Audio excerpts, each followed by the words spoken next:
Anupama serial के ऐसे ही daily episode सबसे पहले देखने के लिए हमारे चैनल को सब्सक्राइब करें। आज के एपिसोड की शुरुआत में मनोहर जी अपने पहले डांस एक्सपीरियंस को याद करते हैं और अपने सफर की उपलब्धियों को अनुपमा से साझा करते हैं। वह अपने बच्चों के बारे में भी बात करते हैं और कहते हैं इन उपलब्धियों से भी ऊपर हमारे बच्चे हैं। यह सुनकर अनुपमा को अपने बच्चों की याद आ जाती है। अनुपमा कहती है, आप कितने खुशकिस्मत हैं कि आपको इतने अच्छे संस्कारी बच्चे मिले हैं। मनोहर जी एक पल के लिए खामोश होते हैं, लेकिन फिर वह मुस्कुराते हुए जवाब देते हैं, हम सच में भाग्यशाली हैं, हमारा बेटा तो श्रवण कुमार है। इसी बीच अनुपमा सभी अवार्ड को देखती है और सोचती है, यह मनोहर जी की अनमोल यादें हैं, मैं इन्हें अच्छे से साफ करके रखूंगी। दूसरी तरफ शाह हाउस में बाबूजी तोसू से पूछते हैं, उसने राजा से पैसे क्यों मांगे। लीला भी सवाल उठाती है, जब उसके पास नौकरी है तो पैसे मांगने की क्या जरूरत है। किंजल खुलासा करती है कि तोसू के पास कोई नौकरी नहीं, वह दिन भर जुआ खेलता है और पैसा उड़ाता है। बाबूजी यह सुनकर दंग रह जाते हैं। लीला गुस्से में तोसू को थप्पड़ मारती है और उस पर गुस्सा करती है। तोसू गुस्से में कहता है, मैंने बहुत कोशिश की लेकिन मुझे जॉब नहीं मिली, मैं क्या करूं। किंजल कहती है, जॉब नहीं मिली तो क्या जुआ खेलोगे।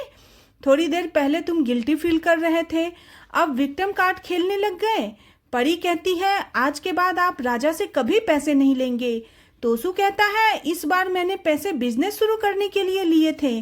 किंजल परी से उसकी बात पर भरोसा नहीं करने के लिए कहती है। किंजल तोसू से साफ कहती है, अगर उसे इस घर में रहना है तो कमाना होगा, वरना वह घर छोड़कर चला जाए। तोसू गुस्से में कहता है, तुम मुझे घर से बाहर निकालने वाली कौन होती हो, यह मेरा घर है। किंजल कहती है, इस घर को मैं और अंश चलाते हैं, तो इस घर में रहना है तो कमाना पड़ेगा। किंजल कहती है, अगर अनुपमा होती तो वह उसे घर से निकाल देती। तोसू कहता है, किंजल को अनुपमा बनने की जरूरत नहीं है। परी तोसू को चुप कराती है। तोसू गुस्से में चला जाता है। सभी वहां से जाने लगते हैं। दूसरी ओर मनोहर जी का बेटा उनके घर आता है। अनुपमा पूछती है कि आप कौन हैं। तरुण अंदर आकर मनोहर जी को आवाज लगाता है। मनोहर जी अपने बेटे को देखकर काफी खुश हो जाते हैं और खुशी से उसे गले लगा लेते हैं। मनोहर जी भावुक होकर कहते हैं, मैं तुझे देखने के लिए कब से तरस रहा था। अनुपमा उन्हें देखकर खुश होती है। तभी तरुण गुस्से में मनोहर जी को धक्का दे देता है। मनोहर जी गिर जाते हैं। अनुपमा मनोहर जी को संभालती है। तरुण गुस्से में मनोहर जी से कहता है, आपकी यही नौटंकी मुझे पसंद नहीं है। अनुपमा हैरान होती है। दूसरी तरफ किंजल परी को संभालती है और उसे सांत्वना देती है। वह कहती है, मैं मोटी बात से माफी मांग लूंगी। परी कहती है कि आप बस पापा को समझा देना, वह राजा से दूर रहे। मुझे यह बिल्कुल अच्छा नहीं लगता कि मेरे ससुराल वाले मेरे मायको वाले के बारे में बुरा बोले। परी अनुपमा को याद करती है। दूसरी तरफ अनुपमा मनोहर जी से पूछती है, क्या आप ठीक हो। तभी तरुण कहता है, इन्हें कुछ नहीं हुआ है, यह हमेशा बेचारा बनने का नाटक करते रहते हैं, मैं इनकी शक्ल भी नहीं देखना चाहता, लेकिन मजबूरी में मुझे यहाँ आना पड़ा है। वह मनोहर जी से गुस्से में कहते हैं, आप तो जानते हो कि मैं यहाँ क्यों आया हूँ, आप कब तक इस करोड़ों की संपत्ति पर सांप बनकर बैठे रहोगे। तरुण मनोहर को घर बेचने की जिद करता है। मनोहर जी मना कर देते हैं, यह घर उनकी पत्नी की यादों से जुड़ा है। तरुण बेरहमी से कहता है, माँ अब लौटकर नहीं आएगी। वह कहता है, उसे बचपन से ही पिता के डांसिंग प्रोफेशन से शर्म आती रही है। मनोहर जी दुखी होकर कहते हैं, मेरे मरने के बाद बेच देना। इस पर तरुण एकदम पागल की तरह कहता है, आप इतने बेशरम हैं कि आप मरते ही नहीं। इसी बीच अनुपमा मनोहर जी का पक्ष लेती है तो अनुपमा कहती है, यह आपके पिताजी का घर है, आप इनके साथ जबरदस्ती नहीं कर सकते। तरुण गुस्से में कहता है, तुम हम बाप बेटे के बीच में बोलने वाली होती कौन हो। वह अनुपमा पर मनोहर जी को फंसाकर घर हड़पने का इल्जाम लगाता है। अनुपमा कहती है, आप अपने पिता से इज्जत से बात कीजिए। लेकिन तरुण कहता है, तुम नौकरानी हो तो नौकरानी बनकर रहो, तुम अपनी औकात मत भूलो। तरुण मनोहर जी को धमकी देता है, अगर आपने मेरी बात नहीं मानी तो मुझसे बुरा कोई नहीं होगा। मनोहर जी दुखी होकर कहते हैं, ठीक है, हम यह घर बेच देंगे। तरुण खुश होता है। मनोहर जी तरुण से अनुरोध करते हैं कि उसके बाद हम तुम्हारे साथ रहेंगे। ताकि बची हुई जिंदगी हम अपने पोते पोतियों के साथ गुजार सकें। लेकिन तरुण उन्हें साफ मना कर देता है और कहता है साथ रहना तो दूर की बात है, मैं आपको देखना भी पसंद नहीं कर सकता। आपकी वजह से मैंने और माँ ने बहुत बेइज्जती सही है। आपकी वजह से स्कूल में मुझे बच्चे चिढ़ाते थे। तरुण उन्हें अपमानित करता है। तरुण गुस्से में कहता है मुझे आपसे और आपकी इस कला से नफरत है। तभी वह गुस्से में मनोहर जी के अवार्ड और सर्टिफिकेट को फाड़ने लगता है, फेंकने लग जाता है। वह तोड़फोड़ करता है और कहता है यह सर्टिफिकेट मेरी और मेरी माँ की बर्बादी का कारण है। अनुपमा उसे रोकने की कोशिश करती है। मनोहर जी हैरान होते हैं। तरुण उन्हें गुस्से में कहता है मैं यहाँ पर बहुत पैसे खर्च करके आया हूँ, मुझे पैसा चाहिए, मैं कल बिल्डर को लेकर आऊंगा।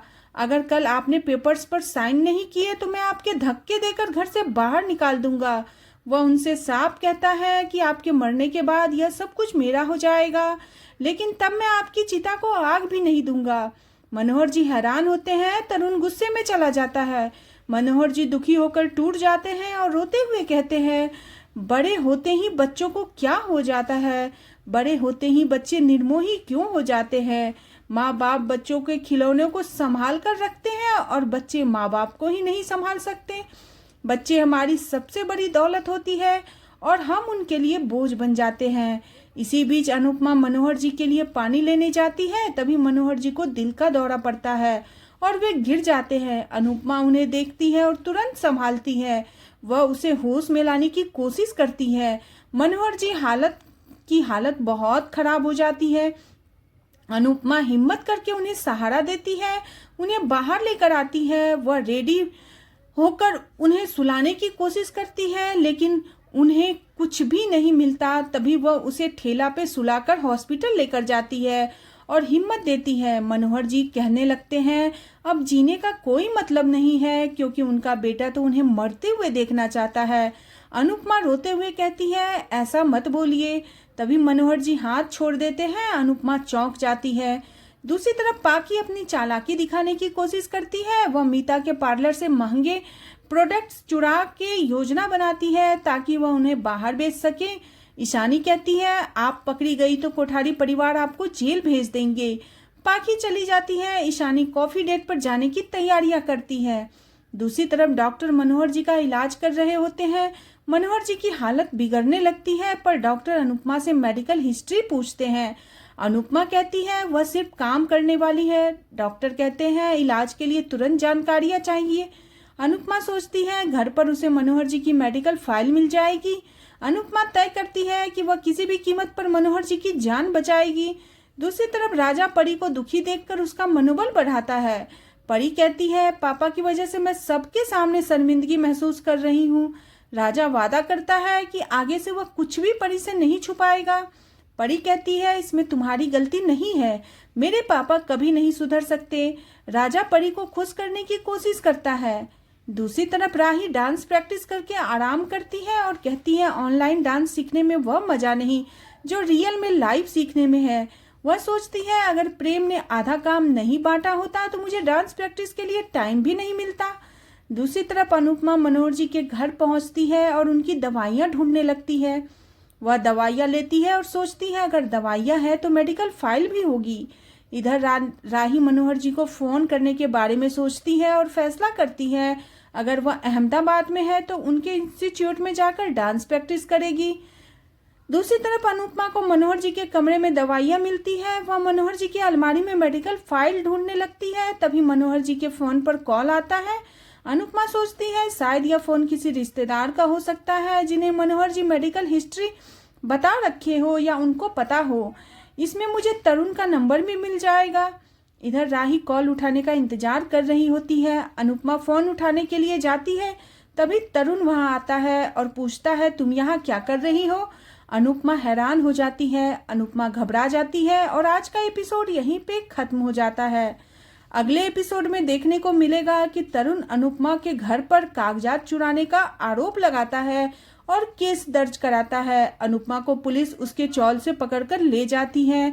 अनुपमा अपनी बेगुनाही साबित करने की कोशिश करती है, लेकिन पुलिस कुछ भी अनुपमा का नहीं सुन रही होती है। आज का एपिसोड आपको कैसा लगा प्लीज कमेंट करें और बने रहे सीरियल अनुपमा में नेक्स्ट एपिसोड के लिए चैनल को सब्सक्राइब करना बिल्कुल न भूलें।